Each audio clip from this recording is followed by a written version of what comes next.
The cardboard box on the passenger seat of my Acura was vibrating with the hum of the engine. Inside that box sat the pathetic remnants of my 15 years as a senior HR director, a stapler, a framed photo of my family taken in Maui, a coffee mug that said "Boss Lady" in gold script, and a termination letter that used words like restructuring and redundancy to say that I was no longer needed. I gripped the steering wheel until my knuckles turned the color of ash. I had spent the entire drive home rehearsing how I would tell Desmond. I planned to frame it as a sabbatical. I would say I needed a break to focus on Zara. We had savings. We had the house. We were the power couple of our suburban Atlanta cul-de-sac. We could weather a few months of me figuring out my next move. Desmond was a top-tier consultant. His income could carry us. That was the lie I told myself to keep my heart from hammering out of my chest. I turned the corner onto Maplewood Drive. The afternoon sun was blinding. It bounced off the pavement and made the manicured lawns of our neighborhood look overly bright and artificial. I squinted as I approached our driveway. My stomach dropped. It felt like I had driven over a cliff. There was a massive white box truck parked in my driveway. It was taking up the entire space. Two men in blue jumpsuits were wrestling my custom Italian leather sectional sofa out the front door. I slammed on the brakes. My car screeched to a halt, half on the curb and half on the street. I did not even bother to turn off the ignition. I threw the door open and sprinted across the lawn. My heels sank into the grass, but I did not care. "Hey!" I screamed. My voice sounded shredded. "What are you doing? Put that down. That is my sofa. Put it down right now." The movers did not even look at me. They kept moving with the efficiency of ants dismantling a carcass. They began sliding the cream leather section into the back of the truck. I ran toward the front door and nearly collided with another mover. He was carrying the 75-inch OLED television that Desmond had insisted we buy for the Super Bowl party last year. "Stop!" I shouted. I grabbed the mover by his arm. "Who authorized this? I am calling the police." "Lady, please let go of me," the mover said. He looked bored. "We have a work order. Talk to the boss." The boss. I looked toward the garage. Desmond walked out. He looked immaculate. He was wearing the charcoal gray suit I had bought him for our anniversary 3 months ago. His fade was fresh. His beard was lined up with surgical precision. He looked like he was heading to a board meeting or a photo shoot for a lifestyle magazine. He did not look like a man who was dismantling our entire life on a Tuesday afternoon. "Desmond," I gasped. I felt like I could not get enough oxygen. "Desmond, what is happening? Why are they taking the furniture?" Desmond did not look at me. He looked at the clipboard in his hand. He tapped it with a pen. "Careful with that console," he said to one of the movers. "That is vintage. If you scratch it, you bought it." "Desmond, look at me." I screamed. I grabbed the lapel of his suit. He finally turned his head. His eyes were covered by dark sunglasses. He peeled my fingers off his jacket like I was a piece of lint. "You are making a scene, Nia," he said. His voice was calm. It was terrifyingly calm. "Go inside. You are embarrassing yourself." "Embarrassing myself? You are stealing our furniture." "What is going on?" "I am not stealing anything," he said. He reached into his inner pocket. "I am taking what is mine." He pulled out a thick manila envelope and held it out to me. I stared at it. I refused to take it. He shrugged and dropped it at my feet. The envelope hit the concrete driveway with a heavy slap. "You have been served," Desmond said. "Irreconcilable differences. I want this done fast, Nia. Do not drag it out." My knees felt like water. I looked down at the envelope. Divorce. The word floated in my mind, but it did not make sense. We had dinner at that steakhouse in Buckhead 2 nights ago. He had kissed my neck and told me the steak was perfectly cooked. There was a man standing behind Desmond. I had not noticed him before because I was so focused on the furniture. He was a short man in a cheap blue suit holding a briefcase. He stepped forward. "Mrs. Patterson," the man said. "I am Mr. Sterling. I am representing your husband in this matter." I looked from the lawyer to Desmond.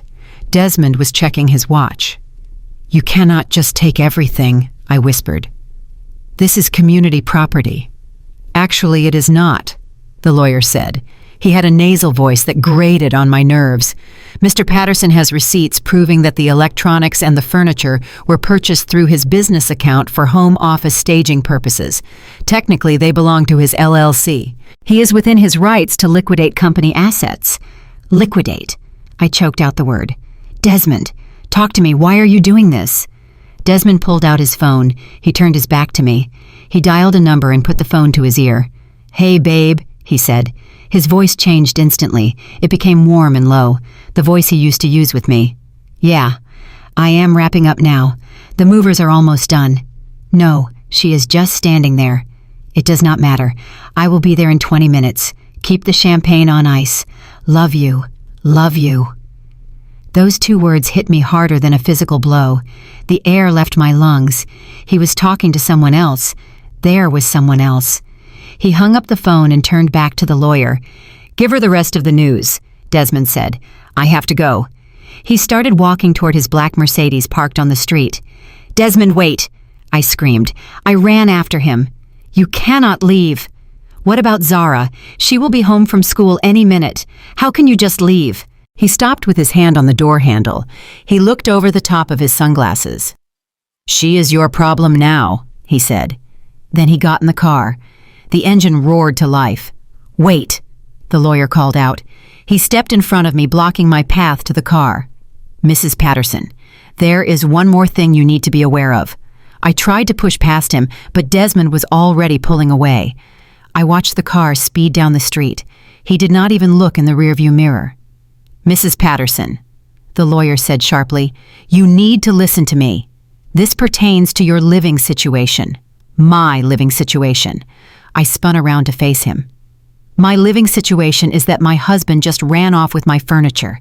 Your husband has executed a separation of assets," the lawyer said. He opened his briefcase and pulled out a document with a red stamp on it.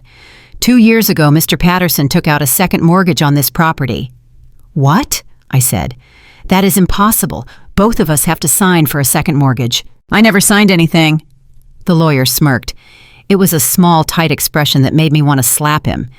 "You signed electronically," he said.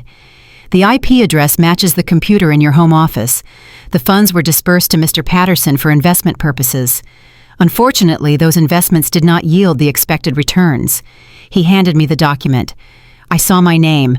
I saw a digital signature that looked like mine.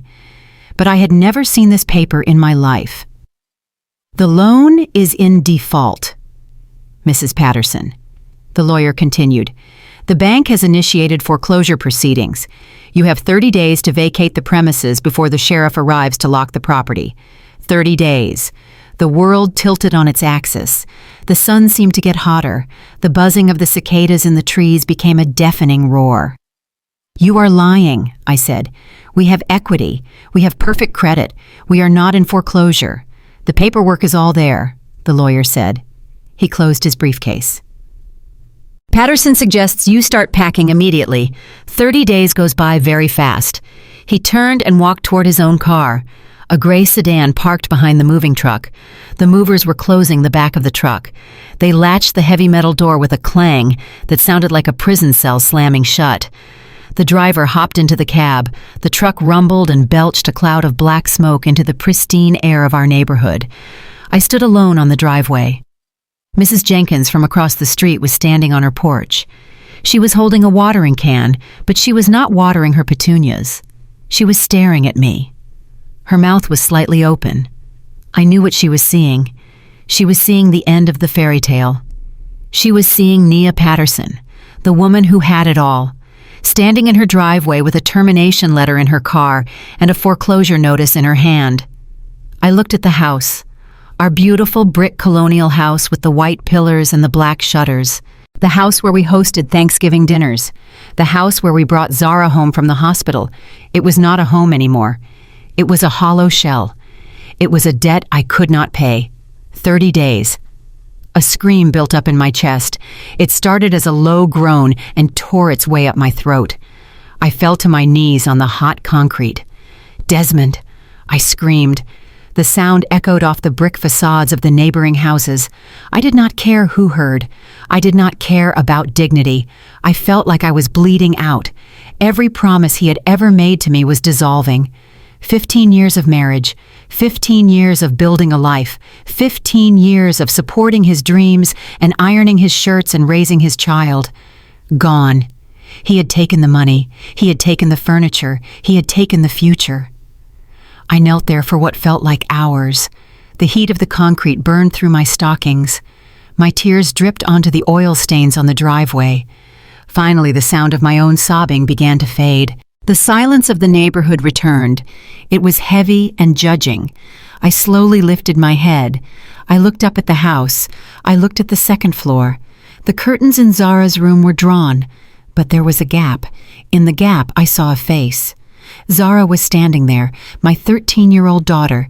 She was wearing her school uniform. Her hair was pulled back in the tight braids I had done for her on Sunday night. She was not crying. She was not banging on the window screaming for her father. She was absolutely still. Her hand was raised. She was holding her smartphone against the glass. The camera lens was pointed directly at me. She was recording. She was recording me on my knees. She was recording the empty driveway where her father's car used to be. She was recording the ruin of our family. Her expression was unreadable. It was not the face of a child who had just been abandoned. It was the face of a scientist observing an experiment gone wrong. A chill ran through me that had nothing to do with the temperature.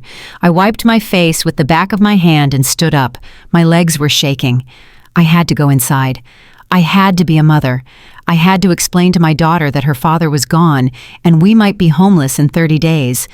But looking at Zara in that window, I had the strangest feeling that she already knew. She knew more than I did, and that terrified me almost as much as the foreclosure notice lying at my feet. The silence in the hallway was heavier than the humid Atlanta air outside. I walked into the foyer, and the sound of my kitten heels clicking on the hardwood floor echoed like gunshots in a canyon. The house felt violated. The rectangular dust outlines where the console table and the artwork used to be were like crime scene chalk drawings. They were ghostly evidence of a life that had been dismantled in less than 2 hours. I locked the front door and leaned my forehead against the cool wood. My breath was coming in short, jagged gasps. I needed to focus. I needed to assess the damage. Desmond was a meticulous man. He was a planner. If he had planned to leave, then he had planned to cripple me. I pushed myself off the door and ran to the study. The movers had taken the mahogany desk and the ergonomic leather chair, but the built-in bookshelves remained. I went to the false panel behind the row of encyclopedias that nobody ever read. My hands were shaking so bad I dropped 2 books on the floor. I pried the panel open. The wall safe was there. I punched in the code. It was our anniversary date. August 12th. The light blinked green and the heavy steel door swung open. I stared into the metal box. It was empty. My breath hitched. The velvet-lined interior was completely bare. The emergency cash stack of $5,000 was gone. My passport was gone. The diamond earrings my grandmother had left me in her will were gone. The deed to the house was gone. He had even taken the spare key to my car. I felt a scream building in my throat again, but I swallowed it down. Panic was a luxury I could not afford. I needed to see the numbers. I grabbed my laptop from my purse. It was the only piece of technology left in the house because it had been with me at work. I sat on the floor of the empty study and opened the banking portal. The screen glowed blue in the dim light. I typed in my username and password. My fingers felt numb. The page loaded. Joint checking account. Balance, $0.00. Joint savings account. Balance, $0.00. My eyes burned. I scrolled down to the sub-accounts. The accounts we had set up for specific goals. The vacation fund, the emergency repair fund, $0. And then I saw the one that made my heart stop beating. Zara's college fund. The account we had been contributing to since the month she was born. Every bonus I ever earned. Every birthday check from her grandparents. It was supposed to have $75,000 in it. It was supposed to be her ticket to Spelman or Howard or wherever she wanted to go. Balance, $0.00. I refreshed the page. I prayed to a God I was currently furious with that it was a glitch. The page reloaded. The zeros stared back at me like hollow eyes. I clicked on the transaction history. 3 days ago, wire transfer, external account. Everything had been moved to an offshore entity called Cayman Holdings LLC. He did not just leave me, he gutted us. He eviscerated our future with a few clicks of a mouse. My phone pinged. I jumped. It was an email notification. I opened my inbox. It was full of the usual junk. But then I saw something in the spam folder. The subject line read "Payment Overdue." I clicked it. It was from a company called Quick Cash Advance. Dear Nia Patterson, this is a reminder that your first installment of $400 is due today. Failure to pay will result in immediate escalation. I frowned. I had never taken out a cash advance in my life. I had an 800 credit score, or at least I did yesterday. I searched my name in the email search bar. The results flooded the screen. Dozens of emails, loan approvals, confirmations of funds disbursed, digital signature receipts, CashNet USA, Speedy Cash, Advance America. I opened one of the contracts. It was dated 2 weeks ago. The borrower was listed as Nia Patterson. The Social Security number was mine. The employment information was mine. But the bank account listed for the deposit was not one I recognized. Desmond had used my identity. He had taken out $20,000 worth of high-interest predatory loans in my name. He had maxed out my credit potential with the kind of debt that breaks kneecaps. He had taken the cash and left me with the liability. I closed the laptop and pulled my knees to my chest. The room spun. I was not just broke. I was buried. I was liable for thousands of dollars in debt that was accruing interest by the hour, and I had no job to pay it back. I sat there until the sun went down and the room filled with shadows. I did not turn on the lights. I was afraid that if I turned on a light, the electricity might already be cut off. Then the knocking started. It was not a polite knock. It was a heavy, rhythmic pounding that shook the front door in its frame. Bam! Bam! Bam! I froze. I looked at the time on my phone. It was 9:30 at night. Who would be visiting at this hour? Nia Patterson. A deep voice boomed from the other side of the door. "We know you are in there. Open up!" I scrambled to my feet. My heart was hammering against my ribs like a trapped bird. I crept into the hallway. I could see two shadows through the frosted glass of the front door. They were large, broad shoulders. "Open the door." "Mrs. Patterson," the voice said again. It was low and gravelly. "We just want to talk about your outstanding balance. The loan sharks. They were not corporate debt collectors calling from a cubicle. These were the enforcers, the people who came when you ghosted the online payment portal." I backed away. I looked around for a weapon. There was nothing. The umbrella stand was gone. The heavy brass lamp was gone. Desmond had taken everything I could use to defend myself. "Go away!" I yelled. My voice trembled. "I do not have any money. That is not what the paperwork says," the man yelled back. "You took out $5,000 from our boss last week. Payment is due. Open the door or we are going to kick it in." "Please," I shouted. "I am calling the police. Call them." The man laughed. It was a cruel, dry sound. "By the time they get here, we will be gone, and you will be needing an ambulance. Open the door." The wood cracked as something heavy hit it. The deadbolt rattled. I retreated to the stairs. I was hyperventilating. I needed to get to Zara. We needed to lock ourselves in the bathroom and scream for help out the window. I put my foot on the first step and looked up. Zara was already there. She was standing on the landing in her silk pajamas. She looked small against the vast emptiness of the upper hallway, but her posture was rigid. She was holding her tablet in one hand and her phone in the other. The blue light from the screens illuminated her face. She looked like a ghost. "Zara, go back to your room," I whispered frantically. "Lock the door." Zara ignored me. She walked down the stairs. Her bare feet made no sound on the carpet runner. She moved with a strange, eerie calm. She walked right past me. "Zara, stop." I grabbed for her arm, but she sidestepped me. She walked straight to the front door where the men were pounding. She stood 2 inches from the wood. "Hey," she said. Her voice was not loud, but it was crystal clear. It cut through the noise of the pounding instantly. The pounding stopped. "Who is that?" the voice outside asked. Is that the kid? Open the door, kid, and nobody gets hurt? Listen to me very carefully, Zara said. She swiped a finger across her tablet screen. I am looking at a live GPS feed of a gray Ford F-150 parked in my driveway. License plate number Georgia Bravo, Quebec 792. The vehicle is registered to a Marcus Davis of Decatur. There was a silence on the other side of the door, a heavy, confused silence. Marcus, Zara continued. Her tone was conversational, like she was reading a grocery list. You have a warrant for aggravated assault in Fulton County, and your friend, the one breathing heavy. That would be Andre Williams, currently on parole for armed robbery. How do you know that? The voice outside sounded less confident now. It sounded rattled. I know a lot of things, Zara said. She tapped her screen again. I know that you live at 442 Oak Street.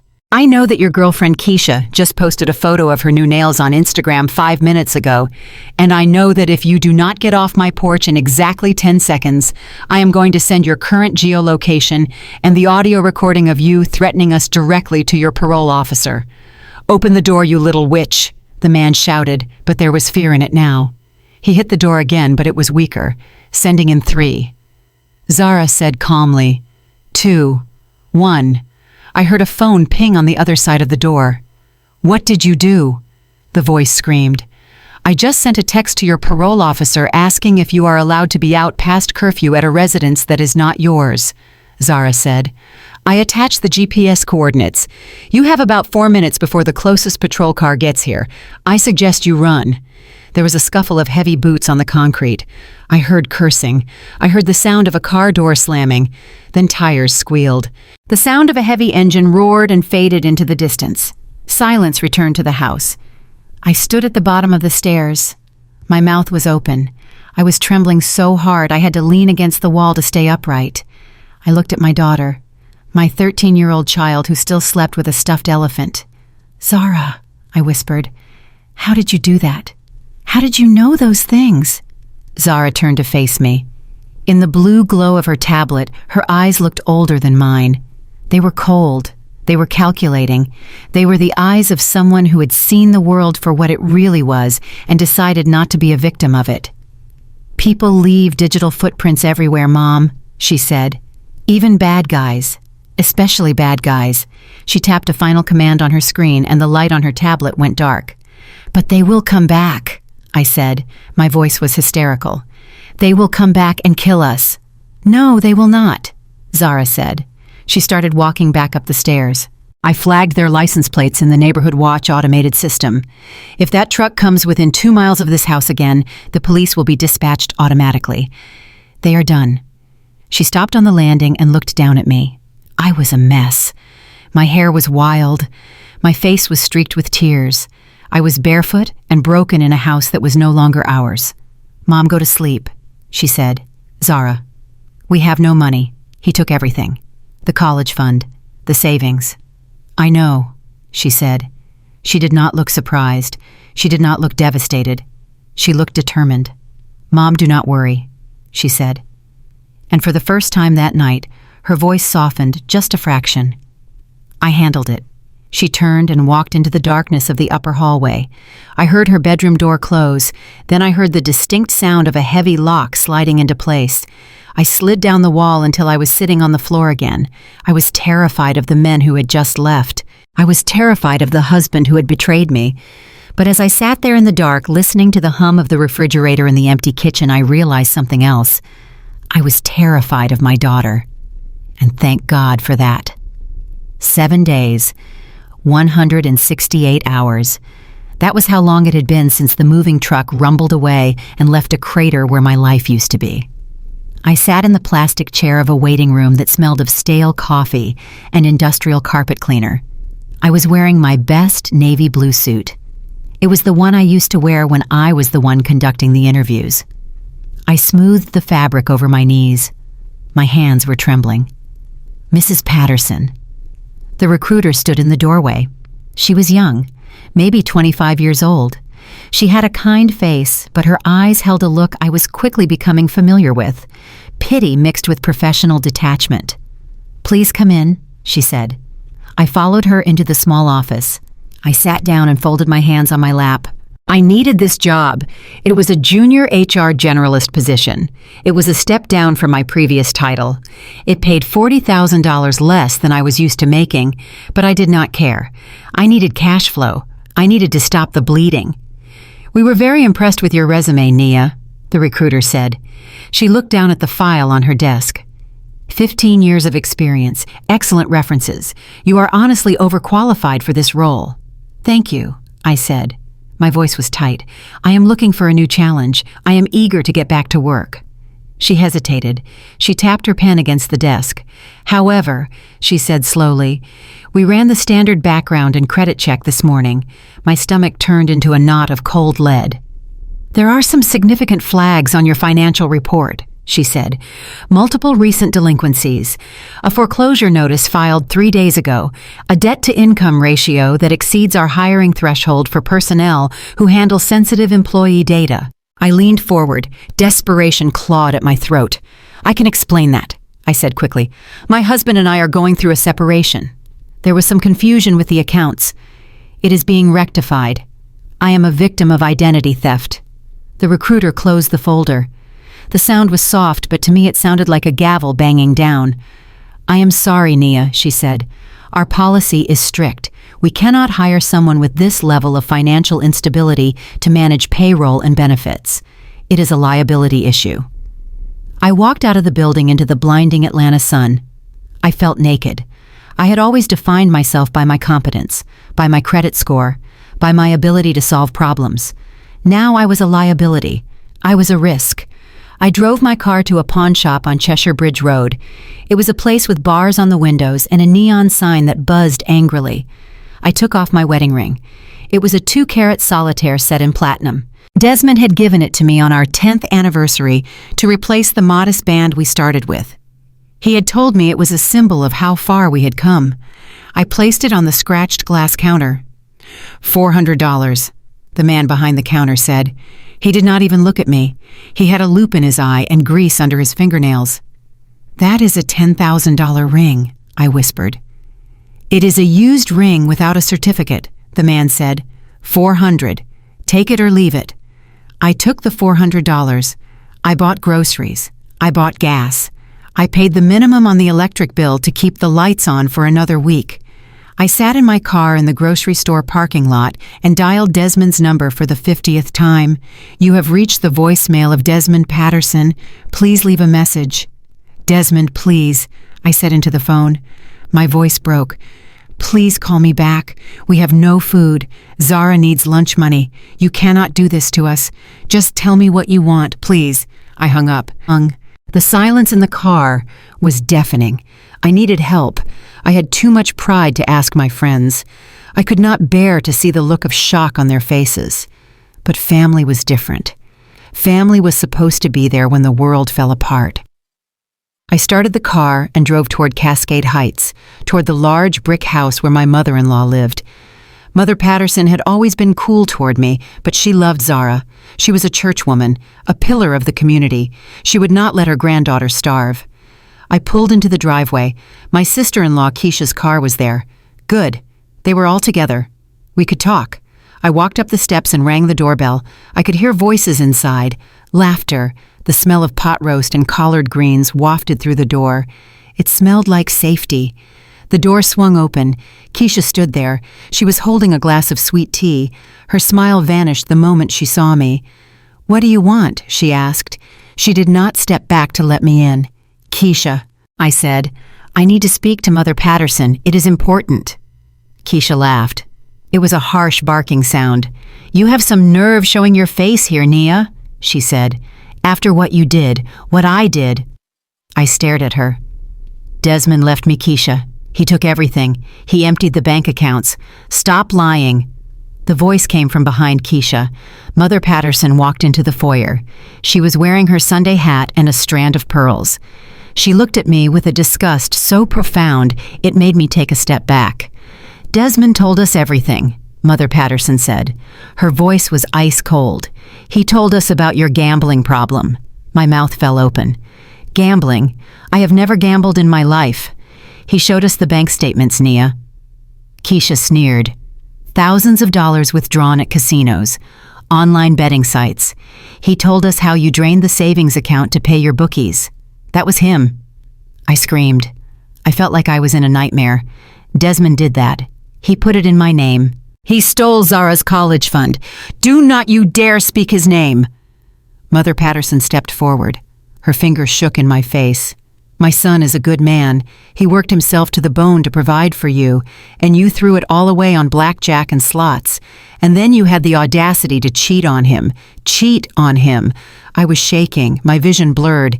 He is the one with a mistress. Her name is Camille. Lies. Mother Patterson spat the word. Just more lies from a desperate woman. Desmond had to leave to protect his assets, to protect himself from your addiction.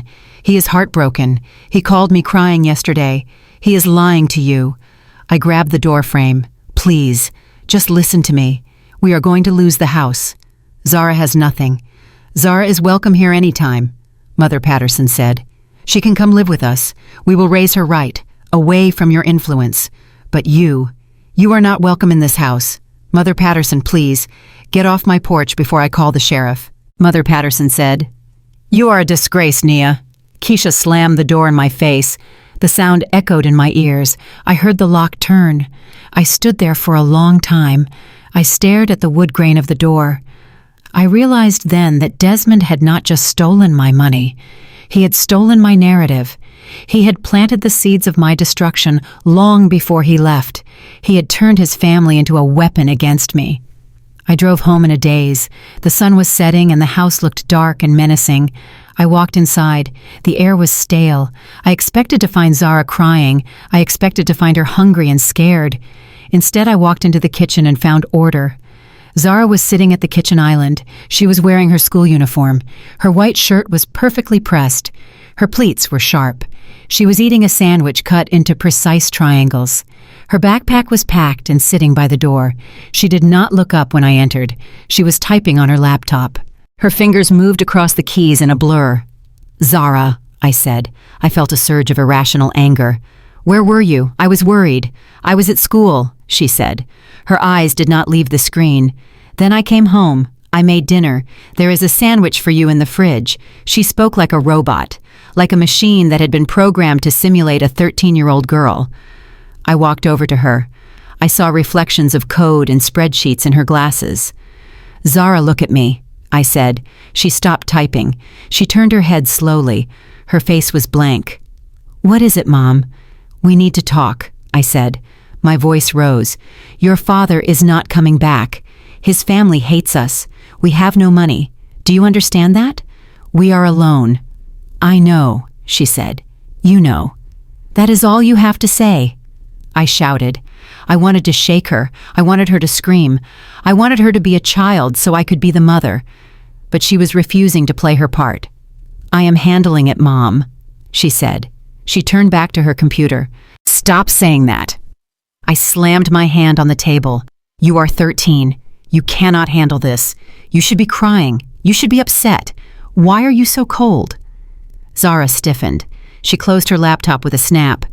Because one of us has to be logical, she said quietly. You are running around town begging people for help who do not care about us. You are selling your jewelry for pennies. You are reacting. I am trying to survive. I yelled. Survival requires strategy, Zara said. She stood up. She picked up her laptop. Not emotion. She walked out of the kitchen. Zara, come back here, I screamed. I followed her to the stairs. She did not stop. She walked up the stairs with her back straight. She walked into her bedroom and closed the door. I heard the lock click. That sound. That click. It snapped something inside me. Open the door. I pounded on the wood. Zara, open this door right now. I am your mother. You do not lock me out. I pounded until my fists hurt. I kicked the bottom of the door. Talk to me, I sobbed. Please just talk to me. Tell me you are scared. Tell me you miss him. Anything. Just be my little girl. Silence. There was no sound from the other side of the door. No crying. No movement. I pressed my ear against the wood. I held my breath. And then I heard it. It was a low hum.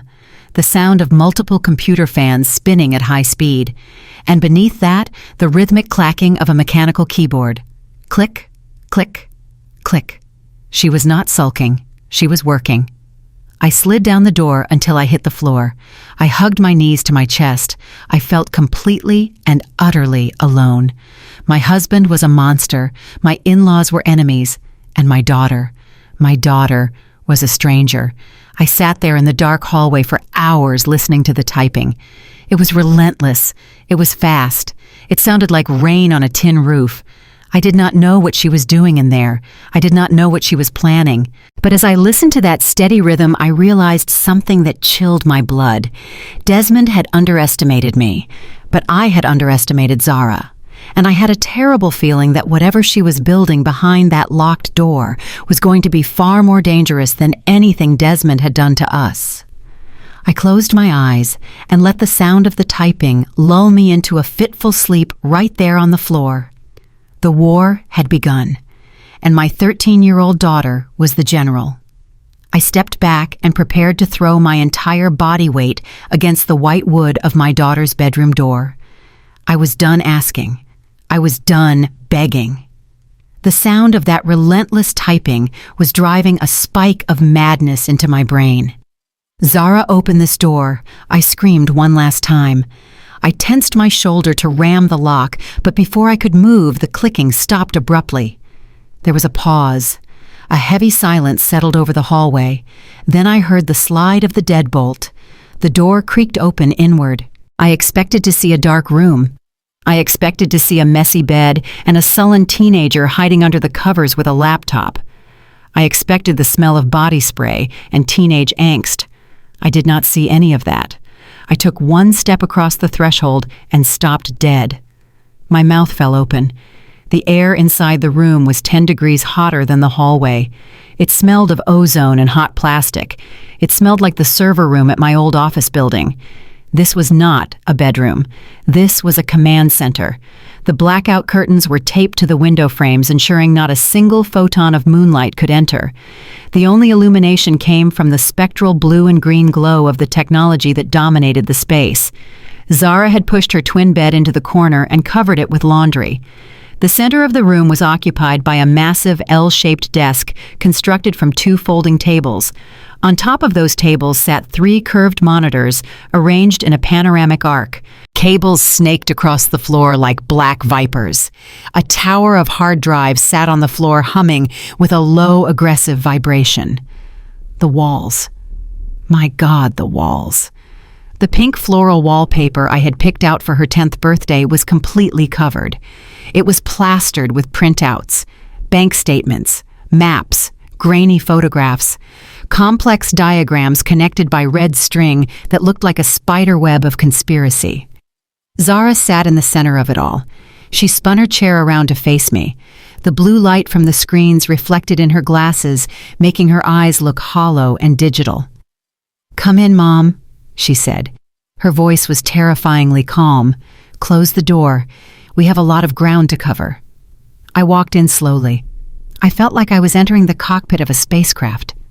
"Zara," I whispered, "where did you get all this equipment?" "I built it," she said. "I bought the parts online with the money I made fixing iPhones at school. Dad thought I was buying video games." She pointed to a folding chair set up in front of the desk. "Sit down," she commanded. I sat. I was too stunned to argue. Zara typed a command on her keyboard. The 3 screens went black for a second. Then they flickered to life in unison, displaying a single PowerPoint presentation. The title slide read, "Operation Glass House." She did not hand me a notebook. She stood up and picked up a laser pointer. She looked like a CEO addressing a board meeting. She looked like a general briefing troops before an invasion. "Slide 1. Zara said. She clicked a remote. The center screen filled with a timeline. It was a calendar view of the last 6 months. It was color-coded. "This is the timeline of the betrayal," Zara said. She pointed the red laser at a date in February. "It started here, February 14th, Valentine's Day." I frowned. "Desmond and I had dinner at the Palm that night. He gave me a bracelet." "Dad told you he had a client meeting until 7, Zara said. "He did not." He was at the St. Regis Hotel from 4 in the afternoon until 6:30, room 402. The screen changed. It showed a credit card receipt for room service, champagne and strawberries. He used his corporate card, Zara explained. He thought he was clever because he hid the statement. He did not know I had already cloned his email access. She clicked again. The timeline filled with red dots. March 3rd, dinner at Blue Ridge Grill. April 10th, weekend trip to a conference in Savannah. Except there was no conference. They stayed at a bed and breakfast on River Street. I stared at the screen, the dates, the times. It was a catalog of my humiliation.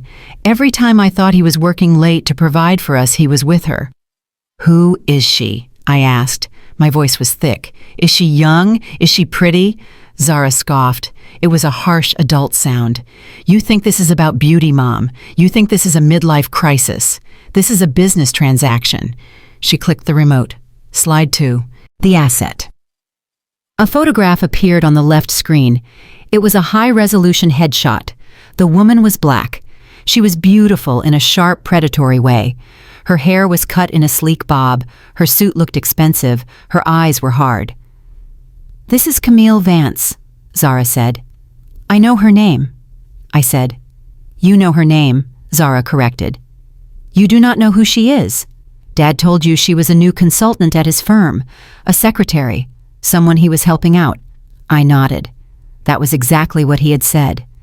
"Camille Vance is not a secretary," Zara said. She pressed a key. A resume appeared next to the photo. Camille Vance is the Chief Financial Officer of Horizon Logistics, a shell company based in Delaware. Before that, she was a forensic accountant for a firm in Chicago that was indicted for securities fraud. I blinked. CFO. Fraud. "She is a shark mom," Zara said. "She specializes in corporate liquidation and offshore asset shielding. Dad did not just meet a pretty woman at a bar. He recruited a partner for a heist. A heist," I repeated. "They are running a wash scheme," Zara said. She pointed to a complex diagram on the right screen. "Dad takes the money from our accounts. He funnels it through Camille's shell company as a consulting fee. She washes it through a series of cryptocurrency exchanges. Then she deposits it into a clean account that looks like legitimate investment income." I looked at the diagram. Boxes, arrows, dollar signs. It was dizzying. "They are not just stealing from us," Zara continued. "They are stealing from Camille's company, too. She is embezzling from her own payroll accounts to pad their escape fund. They are building a war chest of over $2 million. $2 million. I felt faint. "And you are just the collateral damage," Zara said. "You are the debt sink. They dumped the toxic assets on you, the loans, the mortgage. They needed a scapegoat to keep the creditors busy while they ran." I looked at my daughter. She was speaking a language I barely understood. "Toxic assets. Debt sink. Where?" I asked. "Where are they going?" Slide 3. The exit strategy. The center screen changed to a map of the Caribbean. A red line traced a path from Atlanta to Miami and then down to a small island chain. "Dad told you he was going to stay in Atlanta for a while," Zara said. "He told his lawyer he was moving to Florida. Both are lies." She zoomed in on the map. "They have plane tickets booked for Friday morning," Zara said. "One way, first class. Destination, St. Kitts and Nevis." "St. Kitts," I whispered. "It is a non-extradition country for financial crimes if you buy citizenship through investment," Zara explained. "They are going to buy a villa on the beach and disappear. Once they land there, our money is gone forever. The U.S. courts cannot touch them." I stared at the map. Friday morning. That was 3 days away. "How?" I asked. I looked at Zara. I looked at the 3 monitors, the humming tower, the laser pointer in her hand. "How do you know all of this? How is this possible? You are 13 years old. You are supposed to be worrying about algebra and boys." Zara lowered the laser pointer. For the first time, her mask of professional detachment slipped. A flicker of anger crossed her face. "Do you remember 3 months ago?" she asked. I frowned. I tried to think back through the fog of my grief. We were at the dinner table, Zara said. I brought home a B on my math test, a B+, I remembered. Desmond had been furious. He had slammed his hand on the table. He called me lazy, Zara said. Her voice was quiet, but it vibrated with intensity. He said I was spending too much time on my phone watching stupid videos. He said I did not have the discipline to understand complex systems. He said I was just another average child who would never amount to anything. She looked at the keylogger code running on the left screen.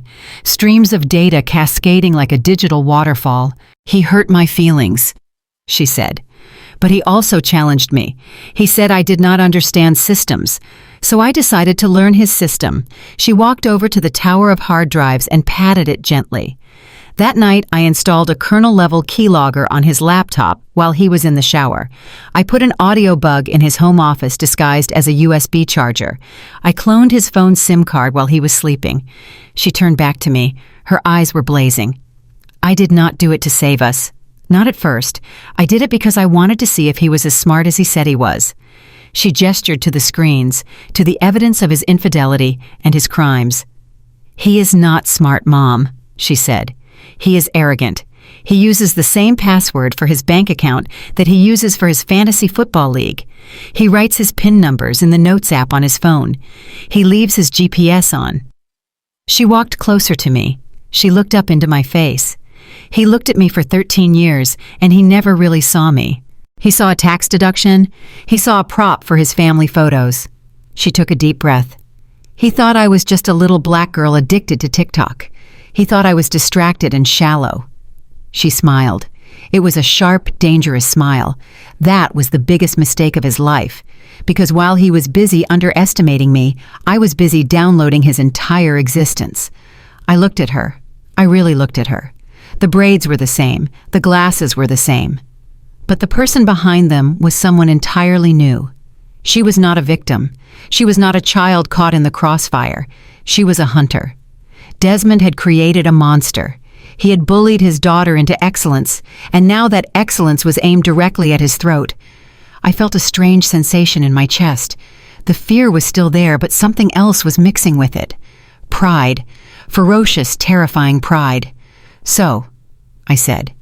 My voice was steady now. They leave on Friday. Zara nodded. Friday at 800 hours. That gives us 72 hours, I said.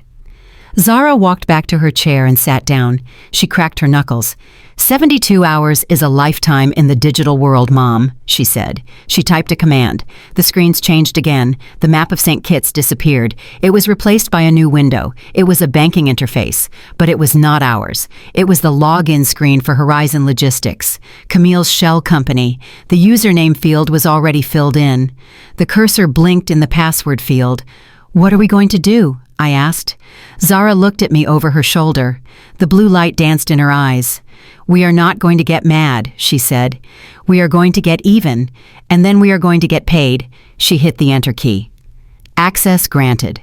The screen flooded with numbers, millions of dollars, illegal funds, all sitting there exposed and vulnerable. Zara turned to me. Pull up a chair, Mom, she said. Class is in session. I stood up and walked toward the light. I left the crying, grieving wife at the door. I sat down next to my daughter, the genius, the hacker, the general. Desmond Patterson had declared war on the wrong females. And as the server fans whirred into high gear, I knew one thing for certain. He was not going to make that flight on Friday. Sunday morning arrived with a sky the color of bruised slate. In any other timeline, I would be putting on my cream Sunday hat and wrestling Zara into tights for the 11 o'clock service at Greater Ebenezer Baptist Church. It was the largest black congregation in Atlanta. It was a place of worship, but it was also a place of politics and social posturing. It was where business deals were whispered in the pews and reputations were solidified during the fellowship hour. Today, I was not in a pew. I was sitting in the dark nerve center of my daughter's bedroom drinking cold coffee. Zara was already at her station. She was wearing a hoodie and headphones. On the center monitor, a high-definition live stream of the church service was playing. Look at him, I whispered. The anger in my chest felt hot and heavy like molten iron. Desmond was sitting in the front row, the deacon's row, He looked like the picture of pious suffering. He was wearing a navy suit that cost more than my first car. His head was bowed in prayer. Next to him sat Mother Patterson. She was fanning herself with a church fan that had a picture of Martin Luther King Jr. on it. She looked proud. She looked righteous. She looked like a woman who had successfully purged the sinner from her family. "He is going to speak today," Zara said. Her voice was flat. "I hacked the order of service.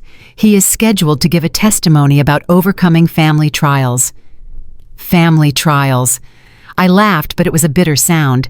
He creates the trial, and then he takes credit for surviving it. Zara tapped a key. A new window opened on the left screen. It was a control panel for the church's audiovisual system.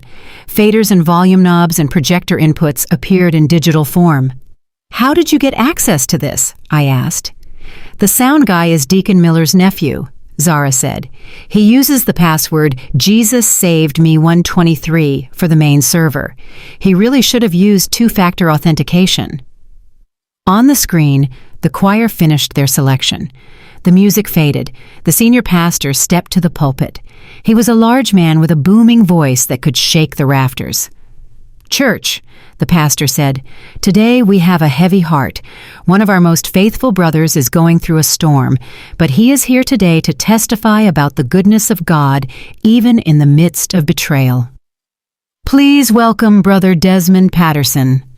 The congregation clapped. Amens rang out. I watched as Desmond stood up. He hugged his mother. He walked to the pulpit with a slow, heavy gait that suggested he was carrying the weight of the world. He gripped the wooden podium. He looked out at the 2,000 faces.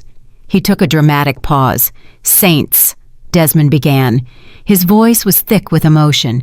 "The devil has been busy in my house." A chorus of hums and agreements rose from the crowd. "I have tried to be a provider," Desmond said. "I have worked day and night to put food on the table, to secure a future for my child. But sometimes the enemy comes from within. Sometimes the people you trust the most are the ones who stab you in the back with addiction and lies." My jaw tightened. He was talking about me. He was standing in the house of the Lord and lying to 2,000 people. He was painting me as a gambling addict while his offshore account sat fat with our stolen money. He looked right into the camera. "My wife," he said. He choked up. He wiped a fake tear from his eye. "My wife has lost her way. She has abandoned her duties. She has squandered our blessings. And yet I pray for her." "That is it," I said. Zara shut him down. "Not yet," Zara said. Her finger hovered over the enter key. "Let him dig the hole a little deeper," Desmond continued. He was gaining momentum now. He was feeding off the energy of the crowd. "I am starting over," he shouted. "I have nothing left but my faith. I am sleeping on my mother's couch because I had to leave my own home to find peace. But I know that God will restore what the locusts have eaten. Amen." Mother Patterson screamed from the front row. She stood up and waved her hand. "Preach, son." Zara's eyes narrowed behind her glasses. "Target locked," she whispered, "injecting payload in 3, 2, 1. She hit the key. On the live stream, the audio from the microphone cut out instantly. Desmond kept moving his mouth, but no sound came out. He tapped the microphone. He looked confused. Then the massive projection screens behind the choir loft flickered. The image of a cross and a dove disappeared. The screens went black for a second. A loud static noise shrieked through the church speakers, causing people to cover their ears. Then a video appeared. It was grainy, but the audio was crystal clear.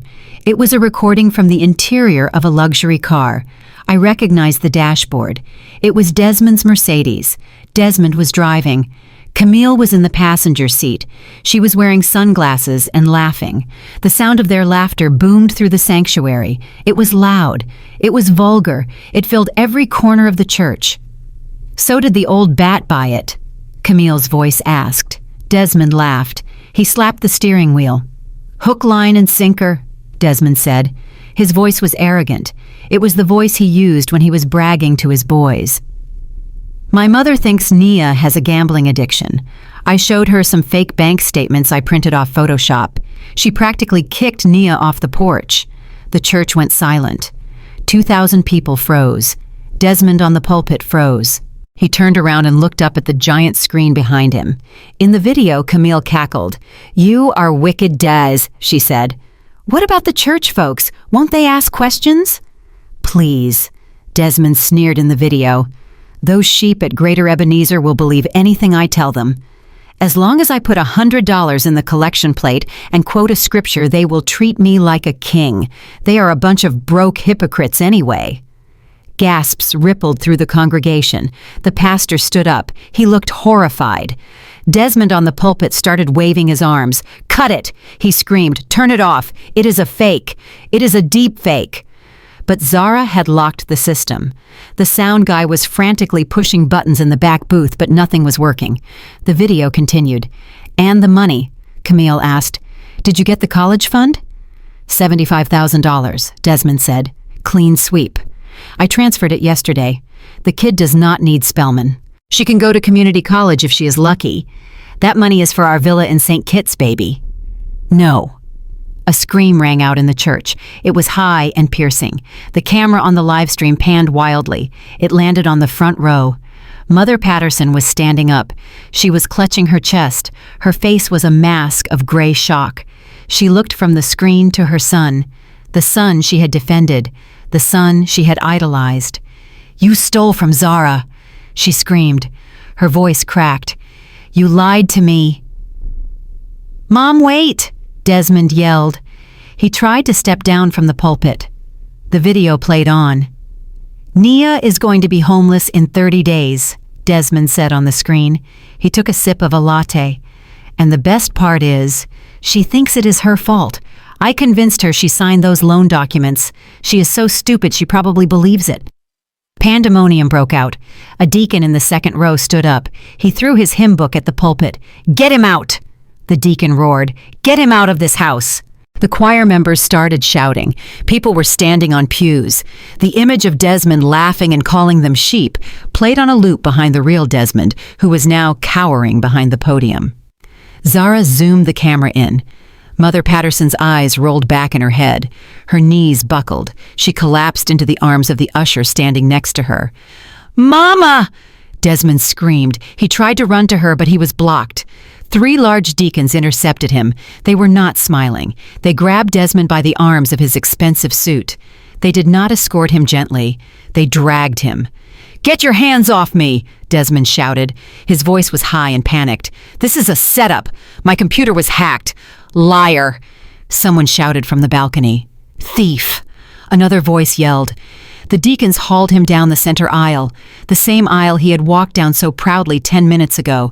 Now he was being ejected like a drunk from a bar. On the screen, the video finally froze on a still image of Desmond and Camille clinking champagne glasses. Zara typed a final command. A text overlay appeared on the giant screen in red letters. Proverbs 28:13. "He who conceals his sins does not prosper." Then the screen went black. The live stream cut off. The room fell silent. The only sound was the whir of the computer fans. I sat there with my hand over my mouth. I had wanted him to hurt. I had wanted him to feel a fraction of the shame he had inflicted on me. But this was a nuclear detonation. "He is finished," I whispered. "In this town, he is finished. His reputation is ash." Zara took off her headphones. She looked tired but satisfied. She picked up her water bottle and took a long sip. "Phase 1 complete," she said. "Social capital destroyed. Now he has nowhere to run but to Camille. And that is exactly where we want him." My phone buzzed on the desk, then it buzzed again and again. Within seconds, it was vibrating continuously like an angry hornet. I picked it up. Notification after notification flooded the lock screen. Text from Keisha. "Nia, oh my God, is it true? I am so sorry. Mom is in the ambulance." Text from Deacon Jones. "Sister Patterson, we had no idea. Please forgive us. The church is taking up a collection for you immediately." Text from Cousin Sarah. "I knew he was no good. Call me girl. I have tea." Text from unknown number. "We saw the video. We are praying for you and Zara."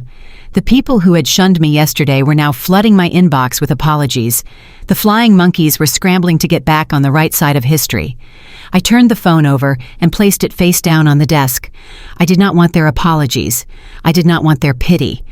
I looked at Zara. "Is his mother okay?" I asked. Zara checked a monitor. She had tapped into the emergency services dispatch frequency. "Ambulance dispatched to Greater Ebenezer." Zara read, "Possible cardiac event. Patient is conscious and breathing. She will be fine, Mom. Her pride is hurt more than her heart." She turned to face me.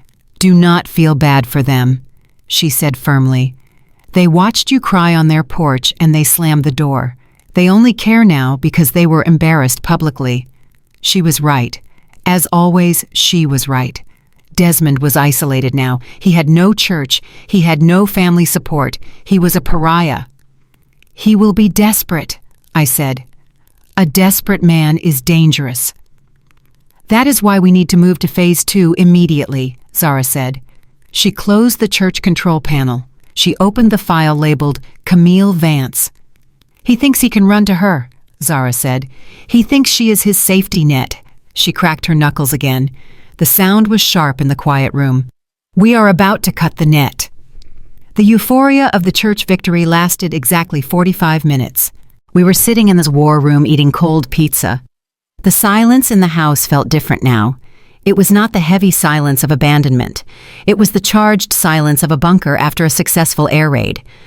I watched my daughter wipe tomato sauce from her lip while her eyes scanned the rolling code on her left monitor. "She is quiet," Zara said. She did not look at me. She was staring at a graph that measured network traffic. "Who?" I asked. "Mother Patterson." "No," Zara said. "Camille." She tapped the screen. "Desmond is a narcissist," Zara explained. "When you embarrass a narcissist, they explode. We saw that at the church. But Camille is a psychopath. When you embarrass a psychopath, they do not get mad. They get even, and they do it quietly." I felt a shiver run down my spine. The room suddenly felt very cold. "What do you think she will do?" I asked. "She knows I am the one who did it," Zara said. "She is not stupid like Dad. She knows a 13-year-old girl could not pull off a church hack without serious skills. She knows I am a threat." Suddenly the lights in the room flickered. A low, menacing sound filled the air. It was a digital siren coming from the computer speakers. It sounded like a submarine dive alarm. Whoop, whoop, whoop. The 3 blue monitors flashed red simultaneously. Giant block letters appeared on the center screen. "System breach detected. Firewall critical." "What is happening?" I shouted. I jumped out of my chair. "They are here," Zara said. Her voice was tight. She threw the pizza crust into the trash and spun her chair toward the keyboard. "Who is here?" "The cleaners," Zara said. Her fingers flew across the mechanical keys. The sound was like machine gun fire. Camille did not call the police. She called a digital hit squad. I am seeing signatures from a private security firm in Tel Aviv. These are not script kiddies, Mom. These are professionals. My phone on the desk began to buzz. It vibrated so hard it danced across the wood. I picked it up. Unknown caller. I declined it. Instantly, it rang again. And again. Text messages started flooding the screen, hundreds of them per second. Just random strings of characters and death threats. "Die, die, die." "Mom, turn it off," Zara yelled. She did not look away from the screen. "They are spamming your device to create a local interference field. They are trying to jam our signals." I fumbled with the phone. It was hot to the touch. I managed to power it down. The siren on the computer got louder. "They are brute forcing the router," Zara said. She was sweating now. A single bead of perspiration rolled down her temple. "They are hitting us with a distributed denial of service attack. They are trying to overload my connection so they can slip a Trojan horse in through the back door." "What do I do?" I screamed. I felt useless. I was standing in a high-tech war zone with no weapon. "I need a clean line," Zara shouted. "This IP address is burned. They have us pinned down. I need you to cut the hard line." "Cut the hard line. Go to the garage," Zara ordered. "Find the gray utility box where the fiber optic cable comes into the house. Yank it out." I ran. I sprinted out of the room and down the stairs. My heart was hammering in my throat. I tore through the kitchen and into the garage. I found the box. I did not bother with a screwdriver. I grabbed the thick black cable with both hands and pulled. It did not budge. I braced my foot against the wall and screamed with effort. I pulled with all the rage and fear that had been building up for weeks. Snap! The cable tore free from the wall in a shower of sparks and drywall dust. I ran back upstairs. My lungs were burning. I did it, I gasped as I burst back into the room. Good, Zara said. The red flashing had stopped, but the screens were now dark. The internet was gone. Now we are invisible, she said, but we are also blind. I need to reconnect on a frequency they are not watching. She reached into a drawer and pulled out a black device that looked like a wireless router with 4 large antennas. This is a cellular modem, she said. It bounces the signal off 3 different cell towers to mask our location. But I need SIM cards, fresh ones. The ones we bought yesterday are already compromised. I stared at her. We did not have any more. I need you to run, Zara said. She looked at me with desperate eyes. Go to the gas station on the corner. Buy 5 prepaid SIM cards, cash only. Do not bring your phone. Do not take the car with the GPS. Run, Mom. I did not hesitate. I kicked off my heels. I ran out of the house in my stocking feet. The pavement was hot. The neighborhood was quiet. Mrs. Jenkins was walking her poodle, and she stared as I sprinted past her like a madwoman. I did not care. My daughter was under siege. I burst into the Texaco station. The clerk behind the bulletproof glass looked up from his magazine. I need SIM cards. I gasped. I slapped a $50 bill on the counter, all of them. He slid a strip of cardboard packages through the slot. I grabbed them and ran. My chest was heaving when I got back to the house. I flew up the stairs. Here. I threw the packages onto the desk. Zara ripped them open with her teeth. She popped the tiny chips out and shoved them into the black modem. Initiating handshake, she muttered. The modem lights blinked yellow, then green. We are back online, Zara said. The screens flickered to life, but they were not red anymore. They were black with green text. They are looking for us, Zara said. She pointed to a map on the left screen. It showed a radar sweep searching the Atlanta area. They think we are offline. They think they won. She typed a command. I'm going to open a window, she said. Zara, no. I grabbed her shoulder. You said they are dangerous. I have to let them in, Mom, she said. Her voice was steady. If I just block them, they will keep coming back. I need to trace the signal back to the source. I need to see who is paying them. She hit a key. On the screen, a small door icon opened. Instantly, a stream of red code poured through the opening. They are inside, Zara whispered. I watched in horror as files on her desktop started to disappear. The folder labeled Dad's emails vanished. The folder labeled Church Evidence vanished. They are deleting everything, I cried. Zara, stop them. Wait, Zara said. Her hand hovered over the mouse. The red code was moving faster. It was eating through her hard drive. Wait, she whispered. Suddenly, she slammed her hand down on the enter key. Sandbox sealed. The red code stopped. It froze in place. Got you, Zara hissed. She spun around to face me. A wild grin spread across her face. They thought they were deleting my hard drive, she said. They were actually deleting a mirror drive, a fake operating system I built to trap them. She turned back to the screen. And because they are still connected to the fake drive, I have a direct line back to their computer. She typed furiously now. Backtracing signal. 7 hops. Tel Aviv, London, New York, Chicago. The map on the screen zoomed in with each city. Chicago, Zara said. Horizon Logistics headquarters. She is running the attack from her office, I said. She is arrogant, Zara said. She wanted to watch us burn personally. Zara's fingers were a blur. Bypassing firewall, cracking admin password. We are in. The center screen cleared. It was no longer our computer. We were looking at the desktop of another machine. The background was a picture of Camille and Desmond on a yacht. I felt a surge of nausea. Zara ignored the picture. She opened the file explorer. Where is it, she muttered. Where do you keep the dirt, Camille? She clicked on a folder labeled miscellaneous. Nothing. She clicked on personal. Nothing. Check the hidden partitions, I said. I remembered Desmond used to hide his pornography in a hidden partition on our home computer. Zara looked at me. She nodded. Good call. She ran a scanning tool.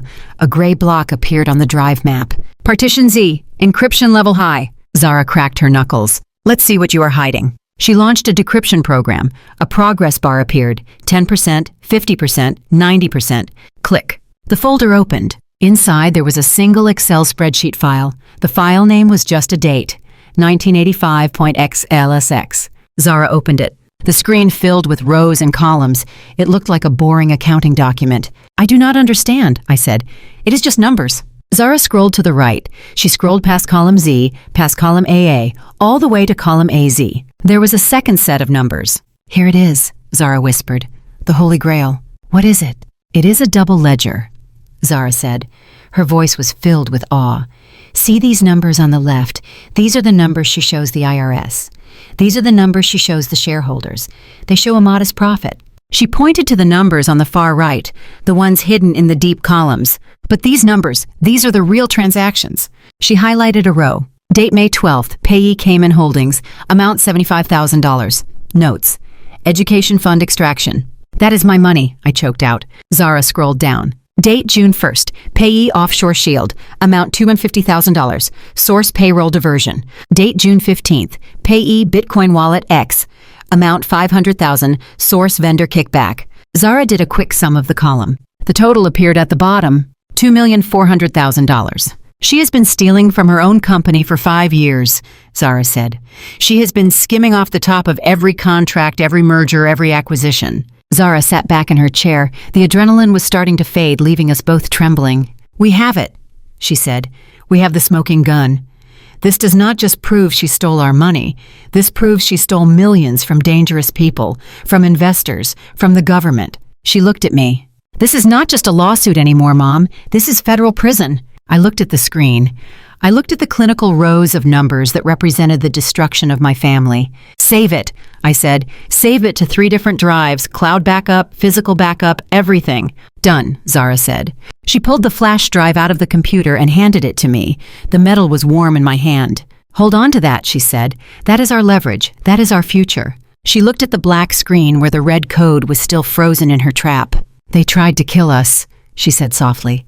And in doing so, they handed us the murder weapon. I squeezed the flash drive until it dug into my palm. You handled it, I whispered. Zara smiled. It was a tired smile, but it was the most beautiful thing I had ever seen. We handled it, Mom. Outside the window, the sun was starting to set. The internet was still down. My phone was still dead. But inside that room, we held the power of God in a plastic stick. And tomorrow, we were going to use it. The air in the bedroom was thick with the scent of ozone and cold pizza. My daughter sat before her bank of monitors like a conductor before an orchestra, but instead of a baton, she held a wireless headset. And instead of a symphony, she was preparing to orchestrate the complete financial destruction of her father. Phase 3 is active, Zara said. Her voice was devoid of emotion. We are initiating the honeypot protocol. She typed a command on the center keyboard. A new window opened. It was a voice modulation program powered by artificial intelligence. The waveform on the screen was jagged and complex. Who are you going to be? I asked. I was sitting on the edge of the bed, clutching a pillow to my chest. My heart was hammering a frantic rhythm against my ribs. I am not going to be anyone, Zara said. She adjusted the microphone boom. I am going to be the answer to his prayers. I am going to be the one thing Desmond Patterson loves more than himself. I am going to be opportunity. She selected a profile labeled Malik Al-Fayed, venture capitalist, Dubai. Desmond is desperate mom. Zara explained as she calibrated the pitch. We destroyed his reputation at the church. He is humiliated. He is isolated. He needs a win. He needs to prove to Camille that he is still a player. He needs to show the world that he is smarter than everyone else. She pointed to the left screen. It showed a live feed of Desmond's phone location. He was at the Ritz-Carlton downtown, not in a suite, but in the lobby bar. He is drinking scotch. Zara noted looking at a credit card transaction that had just posted. A $40 glass of Macallan. He is spending money he does not have to look successful. She pressed a button. The software engaged. Listen, she said. She spoke into the microphone. Hello, Desmond. Her voice did not come out of the speakers. Instead, a deep, rich baritone filled the room. It was smooth. It was authoritative. It sounded like old money and international power. It had a slight, unrecognizable accent that screamed global finance. It is terrifying, I whispered. It sounds like a real person. It is better than a real person, Zara said. It is an algorithm designed to project confidence and exclusivity. She dialed his number. I watched the screen. The phone icon pulsed. Ringing. Ringing. On the third ring, he picked up. Hello. Desmond's voice was slurred. It was loud against the background noise of the hotel bar. Who is this? Mr. Patterson, the AI voice spoke. This is Malik. We met briefly at the FinTech Summit in Miami last year. You left quite an impression." I watched Zara's face. She was mouthing the words, but the deep male voice was doing the work. "Malik." Desmond hesitated. I could hear the gears turning in his head. He was trying to place a man he had never met at a conference he had barely attended. "Oh, yes, of course. Malik, how are you, my friend?" He was lying. He was pretending to know this powerful stranger because his ego would not let him admit ignorance. "I am well, Desmond. I am currently in Zurich finalizing the seed round for Project Aeon. I recall you had a keen interest in decentralized finance protocols." "Project Aeon," Desmond said. His voice became sharper, less drunk. "Yes, absolutely. The blockchain integration. Fascinating stuff." He was bluffing. He had no idea what Project Aeon was because it did not exist. Zara had built the website 2 hours ago. It was a beautiful shell, a fake investment portal filled with buzzwords and stock photos. "We have a situation, Desmond. One of our angel investors from Singapore just pulled out due to a regulatory conflict, a compliance issue. It has left a gap in our pre-initial public offering allocation." Zara paused for effect. She let the silence hang there. She knew Desmond hated silence. He always rushed to fill it. "That is unfortunate," Desmond said. "It is a nuisance." The Malik voice continued. "But it presents an opportunity. I need to close this round within the hour to secure the valuation. I remembered you had capital ready to deploy. I would rather offer this allocation to a friend than open it up to the institutional vultures." Desmond lowered his voice. I could imagine him looking around the bar, making sure people saw him on an important call. "What kind of allocation are we talking about, Malik?" $200,000. The projected return on listing day is 400%. But I need the liquidity now. The smart contract closes in 45 minutes. 400%. Desmond whistled. "That is serious numbers. If it is too short notice, I understand," the voice said coolly. "I can call the partners at Goldman. They are begging for a piece of this." "No," Desmond shouted. "Do not call them. I am liquid. I am very liquid." I looked at Zara. He was lying again. He did not have $200,000. He had the $75,000 from the college fund and whatever he could access from Camille's accounts. "Excellent," the voice said. "I will send you the wallet address. You have 10 minutes, Desmond. Do not make me look foolish for vouching for you. Of course not, Malik. Consider it done." Zara hung up. She exhaled a long breath and took off the headset. He took the bait. She said, "Now what?" I asked. "Now we wait for the greed to override the logic," Zara said. She opened a new window. It was a blockchain ledger. It showed a single wallet address, balance 0. On the left screen, we saw Desmond's browser history update. He was frantically logging into Cayman Holdings LLC. "He is moving the money," I said. My hands were sweating. "He is emptying the college fund," Zara said. Her voice was cold. "That is $75,000. He needs $125,000 more to hit the buy-in amount. Where is he going to get it?" "Watch," Zara pointed. Desmond logged out of the Cayman account. He logged into another portal. Horizon Logistics, Camille's company. He is accessing Camille's operating account. I gasped. "Does she know?" "No," Zara said. "She is probably in a meeting with her security team trying to figure out how I breached her firewall. He is doing this behind her back. He thinks he is going to turn 200,000 into $1 million and surprise her. He thinks he is going to be the hero." We watched the numbers move. Transfer initiated, $125,000 from Horizon Logistics to Desmond Patterson personal crypto wallet. "He is stealing from the thief," Zara said. There was a dark amusement in her tone. The funds pooled in Desmond's wallet. $200,000, the combined weight of my daughter's future and Camille's stolen past. "He is opening the link I sent him," Zara said. I held my breath. This was the moment. If he checked the domain registration, he would see it was created today. If he ran a code audit, he would see the smart contract was a trap. But he did not check. He was drunk on scotch and desperation. He saw the projected returns. He saw the chance to be the big man again. Transfer pending.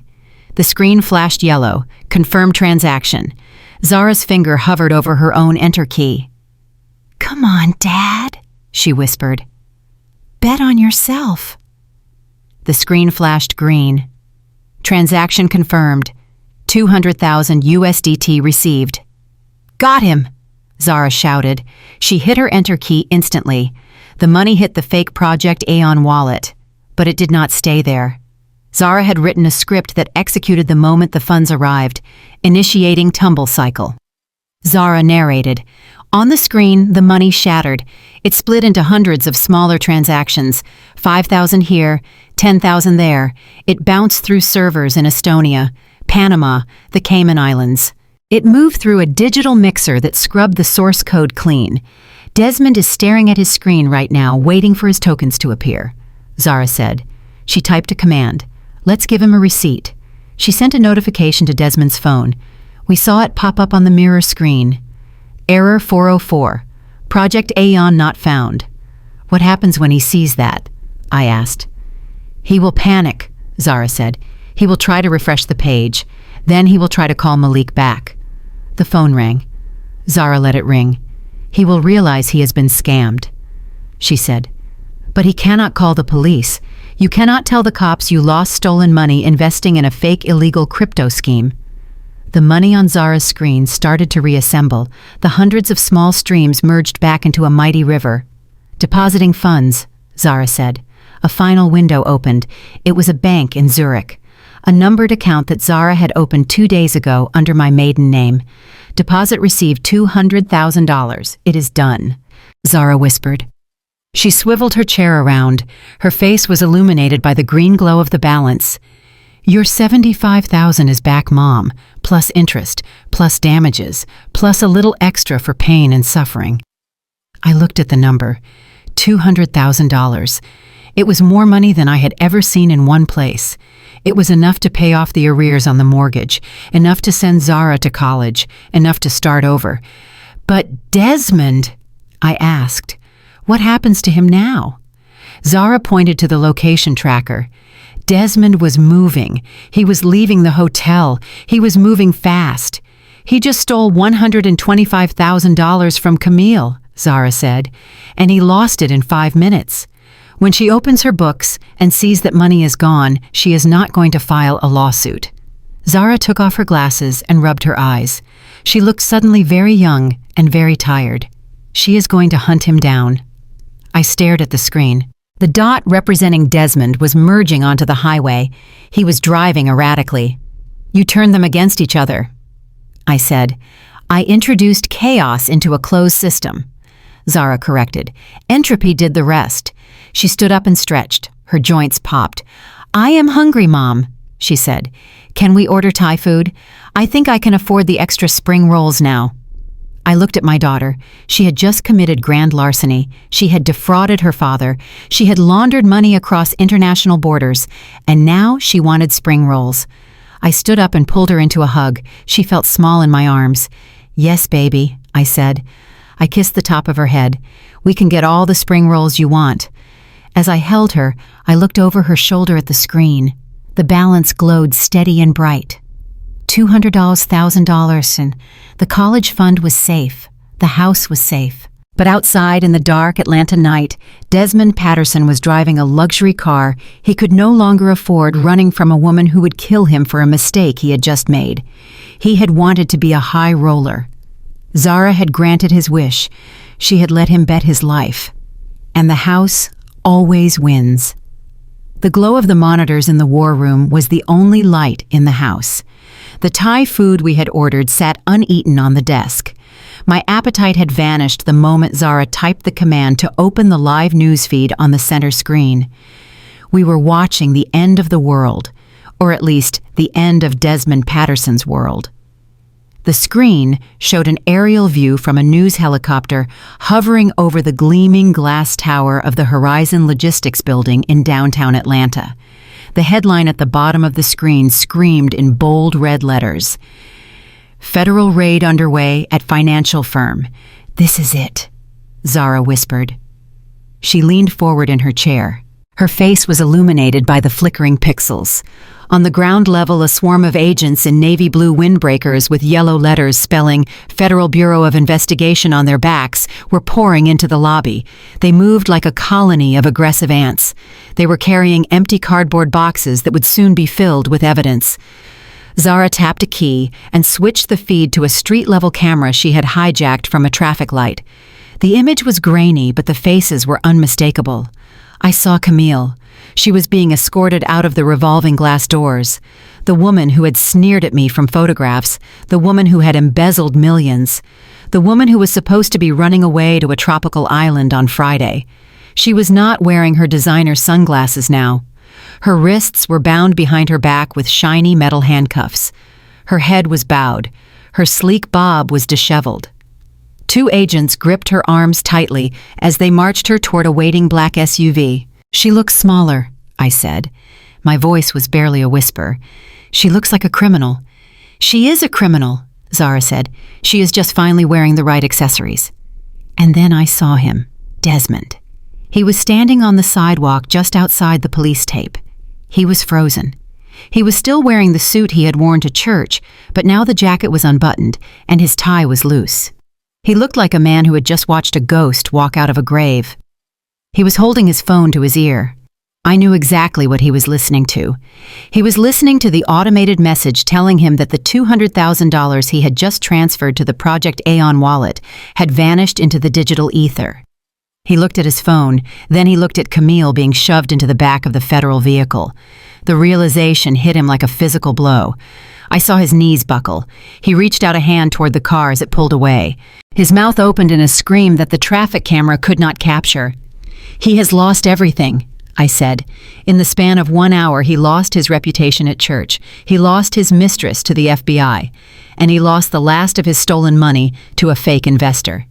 "He is going to break," Zara said. She did not look triumphant. She looked alert.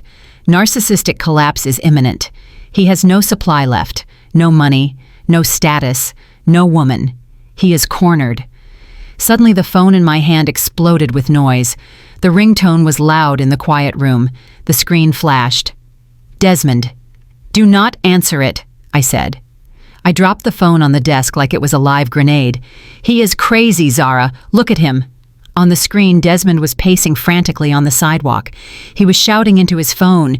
He was kicking a trash can. Passers-by were giving him a wide berth. "Answer it," Zara said. Her voice was steel. "Put it on speaker. We need to record this. This is the evidence that gets us the restraining order." My hand shook as I reached for the green button. I pressed it and tapped the speaker icon. "Hello?" I said. "You." The voice that came out of the speaker did not sound like my husband. It did not sound like the man who debated politics at dinner parties or read bedtime stories. It sounded like a wounded animal. It was a guttural roar of pure, unadulterated rage. "You did this!" Desmond screamed. The audio clipped and distorted because he was shouting so loud. "You called them. You called the feds on Camille. You jealous, vindictive cow. Do you know what you have done?" I took a deep breath. I tried to channel Zara's calm. "I did not call anyone Desmond," I said. "Camille was stealing from her own company. You should be careful who you get in bed with."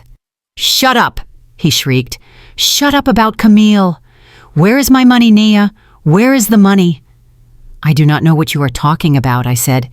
"You took the money. You emptied the college fund. Remember, do not play dumb with me." He was panting now. His breath came in ragged gasps over the line. "I know you hired someone. I know you hired a hacker. That guy Malik. The crypto wallet. It was a setup. I tracked the IP address. It bounced back to a residential node in our neighborhood. He was smarter than we gave him credit for." Panic flared in my chest. "Give it back!" Desmond roared. "Give me back my $200,000 or I swear to God, Nia, I will burn that house down with you inside it." I looked at Zara. She was sitting perfectly still. She was not typing. She was just listening. "Desmond, please," I said. "You are hysterical. You need to calm down." "Calm down." He laughed. It was a manic, terrifying sound. "I am done being calm. I tried to be nice. I tried to leave you with your dignity, but you had to push it. You had to take everything from me. I am the victim here. You are the victim, I shouted back. My own anger finally broke through the fear. You stole from your daughter. You committed identity theft. You left us to starve. I was going to pay it back, he yelled. I was going to fix it. But now Camille is gone. My accounts are frozen. I have nothing, and it is all your fault. He paused. I could hear the traffic noise in the background. I'm coming over there, he said. His voice dropped to a low, deadly whisper. I am going to get that laptop. I am going to get my money. And if you try to stop me, Nia, I will hurt you. I will hurt you bad. Zara reached out. She took the phone from the desk. She held it up to her mouth. Hello, Dad, she said. There was a silence on the line, a long, heavy silence. Zara, Desmond said. His voice changed. It became wheedling, desperate. Sweetheart, put your mother back on the phone. This is grown-up business. No, Zara said. Her tone was conversational, like she was discussing a homework assignment. I am the one you need to talk to, because I am the one who took your money. What? Desmond whispered. What did you say? I am Malik, Zara said. Zara, I am the investor from Dubai. I am the one who built the fake website, and I am the one who sent the anonymous tip to the FBI about Camille's double ledger. You, Desmond stammered. That is impossible. You are a child. You are 12 years old. I am 13, Zara corrected him, and I am the one who has been watching you for 3 months. She looked at the screen where Desmond was standing on the sidewalk. He looked like he had been struck by lightning. He was staring at the phone in his hand with horror. You hacked me, Desmond said. The realization was seeping into his voice. My own daughter. You spied on me. I audited you, Zara said. How could you? Desmond screamed. The rage was returning hotter than before. I am your father. I gave you life. I put a roof over your head. I demanded excellence from you. You demanded obedience, Zara said. You did not want a daughter. You wanted a fan. I love you, Desmond yelled. I did everything for you. And you stole from me. You betrayed your own flesh and blood. You stole from me first, Zara said. You took my future to buy a villa with your mistress. That broke the social contract, Dad. I am coming home, Desmond shouted. I am coming there right now, and I am going to teach you a lesson you will never forget. You think you are smart. You think you are tough. Wait until I get my hands on you. He was losing control completely. He was not making sense.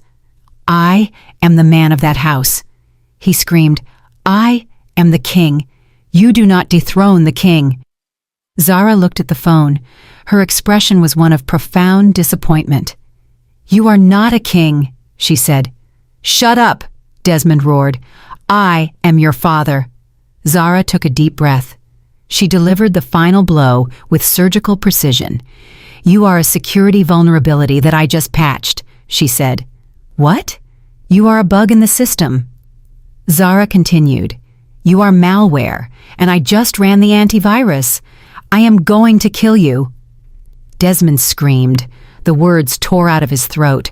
I am going to kill both of you. Zara did not blink. Come and try, she said. She tapped the red button. The call ended. The silence that followed was deafening. I stared at my daughter. My heart was racing so fast I felt dizzy. He threatened to kill us, I whispered. He said the words. Yes, Zara said. She placed the phone back on the desk. She turned to her keyboard. Her fingers began to fly. He is getting in his car, she said. She pointed to the screen. On the traffic camera, Desmond was running toward his Mercedes. He threw the door open and jumped in. He peeled away from the curb, cutting off a taxi. He ran a red light. He is 18 minutes away, Zara said. She looked at the timer on her screen.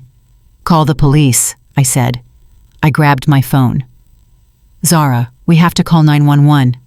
No, Zara said. She put a hand on my arm. If we call 911 now, they will take 10 minutes to dispatch. They will treat it like a domestic dispute. They might not get here in time. Then what do we do? I cried. We have to leave. We have to run. We are not running, Zara said. "We are done running. This is our house." She stood up. She walked to the wall where a new panel of switches had been installed. I had not even noticed them before. "We are going to fortify," she said. She flipped a large red switch. Somewhere downstairs I heard the heavy mechanical thud of deadbolts sliding into place. The electronic shutters on the downstairs windows hummed as they lowered. "I engaged the perimeter defense protocol 5 minutes ago," Zara said. "The house is in lockdown mode. The smart locks are overridden. His key will not work. The garage opener is disabled. He will break a window," I said. "He is crazy, Zara. He will drive his car through the living room." "Let him try," Zara said. She walked back to her monitors. She opened a new program. It controlled the smart home system, the lights, the sound system, the sprinklers. "He wants to teach me a lesson," Zara said. Her eyes were fixed on the tracking dot that was speeding down the highway toward us. She adjusted a slider on the screen. "I'm going to teach him one instead." She looked at me. "Mom, go to the closet," she said. "Get the baseball bat, the metal one." "Zara," I whispered. "Do it," she commanded. I ran to the closet. I grabbed the aluminum bat we had bought for softball league 3 years ago. It felt heavy and cold in my hands. I walked back to the desk. I stood next to my daughter. The dot on the screen was getting closer. 15 minutes, 10 minutes. "He is coming," I said. "Good," Zara said. She did not look scared. She looked like she was waiting for a compile to finish. "The narcissist has collapsed," she said. "Now we just have to survive the explosion." The digital timer on the center monitor reached 0. "He is here," Zara said. She did not need to say it. We felt it. A roar of an engine cut through the quiet suburban night. It was the sound of a German-engineered V8 engine being pushed to its mechanical limit. The headlights swept across our front lawn like searchlights from a prison guard tower. Desmond did not slow down for the driveway. He did not slow down for the wrought iron gate that we had installed last year to add curb appeal. The crash was a sickening crunch of metal on metal. I flinched as if I had been hit.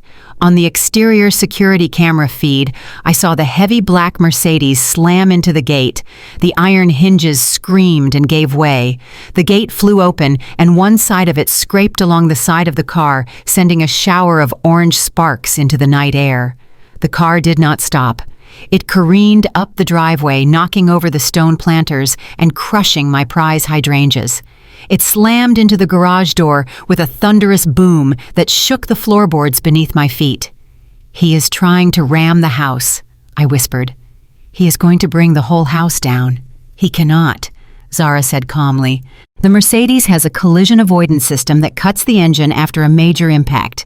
He is immobilized." Sure enough, the car engine died. Steam hissed from the crushed radiator. The driver's side door flew open. Desmond stumbled out. He looked like a demon rising from hell. His expensive suit was torn. His tie was gone. Blood was trickling down his forehead from where he had hit the steering wheel. He reached into the back seat. He pulled out a baseball bat. It was not a metal one like mine. It was a heavy wooden slugger. "I am going to kill you," he screamed. His voice was raw. It carried all the way up to the second floor through the closed windows. He marched toward the front door. He swung the bat and smashed the porch light. Glass rained down on his shoulders. He did not flinch. Bam! The first blow hit the front door. The heavy oak shuddered. "Open this door, Nia," he roared. "Open it, or I will turn you into paste." I gripped my aluminum bat tighter. My palms were slick with sweat. Zara turned her chair around. She looked at me. "Mom," she said. "Get in the corner. Stay out of the frame." "Frame?" I asked. "What frame?" Zara pointed to the webcam mounted on top of the center monitor. The red recording light was blinking. "We are live," she said. She turned back to her console. Her fingers hovered over a row of color-coded keys. "Welcome to the funhouse, Dad," she whispered. Downstairs, the sound of splintering wood echoed through the foyer. Desmond had abandoned the lock. He was smashing the decorative glass panels alongside the door frame. Smash, tink, crash. I saw his hand reach through the broken, jagged hole. He fumbled for the deadbolt. He twisted it. The door swung open. "He is inside!" I screamed. Desmond stepped into the foyer. He was panting heavily. He swung the bat wildly, hitting the wall and knocking a hole in the drywall. "Where are you?" he bellowed. "Come out and take your punishment." He took a step toward the stairs. His eyes were wild and bloodshot. He looked up toward the landing. "I am coming for you, Zara," he shouted. "You think you are smart. Let us see how smart you are when I break your fingers." He put his foot on the first step. "Now," Zara said. She pressed the blue key. "Initiate Protocol Disco Inferno." Instantly, the house exploded into chaos. The smart bulbs in every recessed light fixture in the foyer and living room changed mode. They went from soft, warm white to a high-intensity strobe effect. Red, white, blue, red, white, blue. They flashed at 15 hertz, a frequency specifically chosen to induce disorientation and nausea. Desmond screamed and covered his eyes. He stumbled back off the step. The strobe light made his movements look jerky and unnatural, like he was a character in a broken stop-motion film. "What the hell?" he yelled. Zara pressed the yellow key. "Initiate protocol. Sonic boom." The hidden surround sound speakers in the ceiling kicked in, but it was not music. It was the sound of a police siren, a digital sample amplified to 120 decibels. It was deafening. It was a piercing, wavering shriek that vibrated in your teeth. Desmond dropped the bat. He clamped his hands over his ears. He spun around in circles, trying to find the source of the noise. "Turn it off," he screamed. His mouth moved, but I could not hear him over the siren. I only saw the cords in his neck straining. He tried to run back toward the front door. He wanted to escape the sensory assault. "Not so fast," Zara said. She pressed the red key. "Initiate protocol lockdown." The heavy electronic bolts on the front door slammed shut. The motorized shutters on the living room windows crashed down, sealing the glass. The French doors leading to the kitchen clicked locked. Desmond grabbed the front door handle. He pulled. It did not budge. He kicked it. It held fast. He was trapped. He was a rat in a cage of flashing lights and screaming noise. Zara looked at the monitor showing the living room feed. "Look at him, Mom," she said. Her voice was cold. "Look at the big man now." Desmond picked up the bat again. He began to swing blindly. He smashed the hall mirror. He smashed the side table. He was fighting an enemy he could not see. "I hate you," he screamed at the ceiling. "I hate both of you." Zara typed a command. "I am patching the audio through to the police dispatch," she said. "They can hear him threatening to kill us. They can hear him destroying the property." She opened a new window on the screen. It was a live stream on a popular video hosting platform. "Viewers 15402. You are streaming this." I gasped. "The internet loves a villain arc," Zara said. The chat window on the side of the stream was moving so fast it was a blur. User King James. "Is that Desmond Patterson? The guy from the church video. User Truth Seeker. Look at him. He is totally unhinged. User Justice for Nia. Get him. Protect that family." Desmond was now on his knees in the center of the living room. The strobe lights were relentless. He was dry heaving. The disorientation was taking over. He curled into a ball, covering his head with his arms. "Please," he sobbed. "Stop it. Make it stop." He looked small. He looked pathetic. The monster who had terrified me for weeks was reduced to a weeping pile of expensive fabric on the floor. Zara did not stop it. She watched him with the clinical detachment of a scientist observing a specimen under a microscope. "He needs to learn," she said. "Actions have consequences." Suddenly, blue lights flashed outside the window. Real blue lights, not the smart bulbs. The siren outside mixed with the siren inside. "Police." A voice boomed from a megaphone outside. "This is the Atlanta Police Department. We have the house surrounded. Come out with your hands up." "They are here," I said. I felt my knees go weak with relief. Zara cut the internal siren. She switched the lights from strobe to a steady, harsh white. The silence that followed was shocking. Desmond looked up. He blinked in the sudden brightness. He looked around the room. It was destroyed. Glass everywhere. Drywall dust coating the floor. "Come out, Mr. Patterson!" The megaphone boomed again. "We know you are in there." Desmond stood up slowly. He looked at the bat on the floor. For a second, I thought he was going to pick it up. I thought he was going to force them to shoot him. "Don't do it, Des," I whispered. "Do not make me watch you die." He looked at the camera in the corner of the ceiling. He stared right into the lens. He knew we were watching. "You win," he mouthed. He walked to the front door.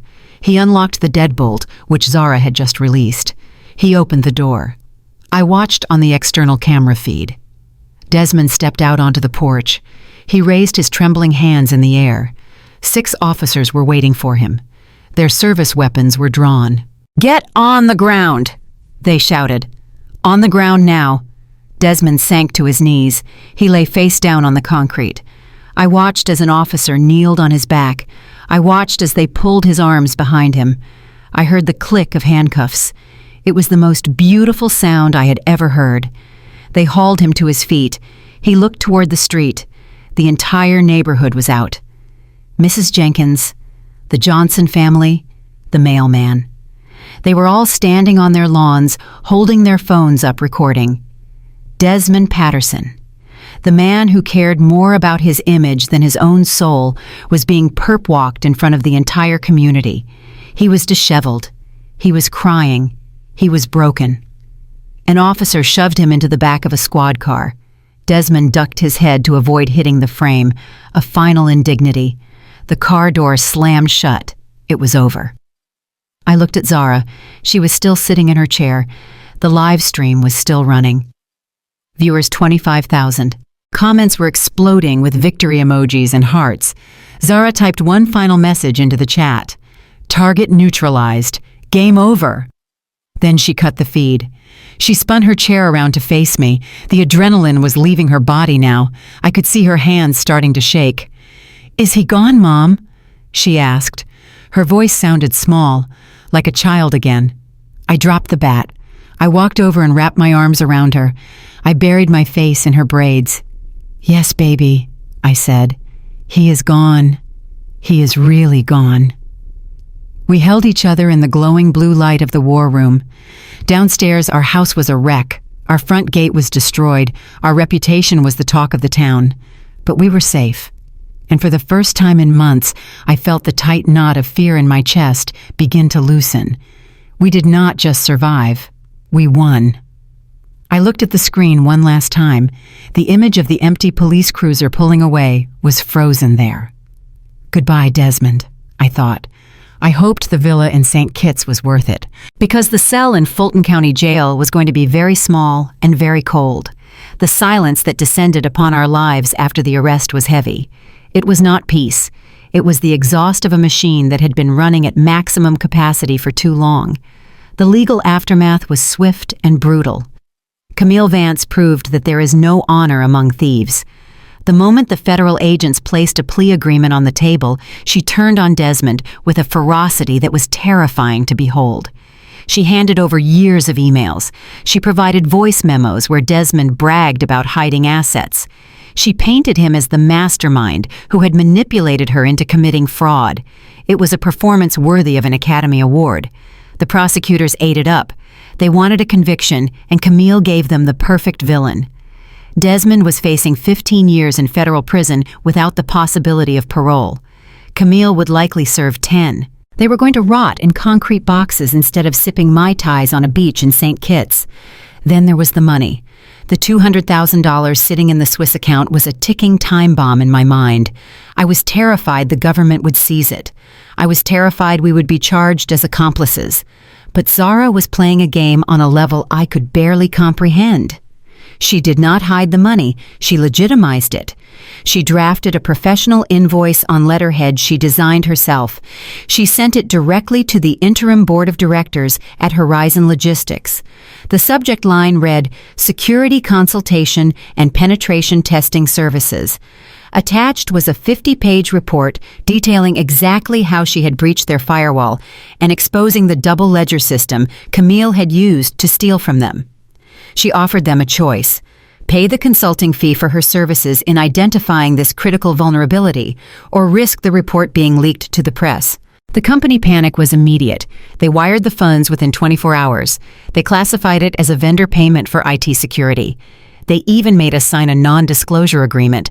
The money was clean, it was taxable income, it was legal. I used the funds to pay the foreclosure fees. I paid off the second mortgage. I settled the high-interest loans Desmond had taken out in my name. I watched the balances turn to zero one by one. The house was ours again. The creditors stopped calling. The threat of homelessness that had hung over us like a guillotine blade was gone. One evening, I found Zara sitting on the back porch.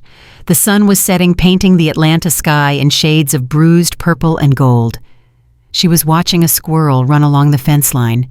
She looked so young in that moment. Her profile was soft. Her braids were slightly frizzy. She looked like the child she was supposed to be. I sat down beside her. The wood of the porch swing creaked under our weight. I looked at my daughter, this stranger who had saved my life. I felt a surge of pride so intense it hurt, but beneath it was a cold current of fear. She had destroyed 2 adults with a laptop and a smile. "Zara," I asked softly, "do you have any regrets? Do you feel bad about what happened to your father?" She turned to look at me. Her eyes were dark and bottomless. There was no hesitation in them, no flicker of guilt, no childish confusion. I thought she might say she missed him. I thought she might say she wished things were different. "No, Mom," she said. Her voice was as clear and cold as a winter morning. "I do not feel bad about removing a cancer from our lives." She looked back out at the yard. "My only regret," she said, "is that I did not do it sooner." 6 months had passed since the flashing blue lights illuminated our front lawn. The seasons had changed from the suffocating heat of summer to the crisp bite of autumn. But the biggest change was not in the weather. It was on the frosted glass door of the corner office in a sleek downtown co-working space. The etched letters read, "E. Patterson Family Security." I walked in carrying 2 oat milk lattes. I placed one on the mahogany desk. My official title was Director of Human Resources. It was a funny title because, technically, I was the only full-time employee besides the Chief Executive Officer. However, we had a roster of 20 freelance forensic accountants and white-hat hackers on retainer. We were growing faster than we could hire. The CEO was currently celebrating her 14th birthday. She did not want a party. She did not want a cake. She wanted to launch our new encrypted app for domestic abuse survivors. Zara sat behind the desk. She looked taller.